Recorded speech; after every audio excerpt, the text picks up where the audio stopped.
আসসালামু আলাইকুম বন্ধুরা, ওয়েলকাম টু অ্যানাদার টেক টক। চলে আসলাম আপনাদের সামনে। সম্প্রতি আমাদের স্বরাষ্ট্র উপদেষ্টা কিন্তু একটি সংবাদ ব্রিফিং এ বলেছে আমাদের প্রত্যেকের কয়টা করে সিম থাকতে পারবে এই বিষয়ে নীতিমালা প্রয়োগ হচ্ছে। আমরা চাচ্ছি যে এই সিম কার্ড গুলো আমরা কমায় নিয়ে আসবো।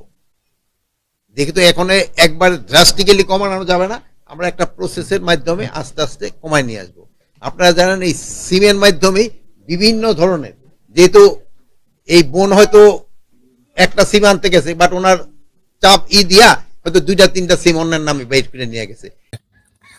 এখন যেরকম 10টা সিম থাকতে পারে সর্বোচ্চ একটা এনআইডির এগেনস্টে, এটা কমে 5টা কিংবা 2টা করা হতে পারে। তো আপনি কিভাবে জানবেন আপনার এনআইডি কার্ডের এগেনস্টে কয়টা সিম তোলা আছে সে বিষয়ে আজকে আমরা কথা বলবো। এর জন্য আপনাদের যে কোনো ফোনের ডায়াল প্যাডে গিয়ে ডায়াল করতে হবে *16001#। ডায়াল করার পর একটি নতুন অপশন আসবে, সেখানে আপনার এনআইডি কার্ডের লাস্ট 4 ডিজিট দিবেন, দিয়ে ওকে প্রেস করলেই একটা পপ আর একটা মেসেজ আসবে, যেখানে আপনাকে কংগ্রাচুলেশন করা হবে বা থ্যাংক ইউ দেওয়া হবে আপনার মোবাইল অপারেটরের পক্ষ থেকে।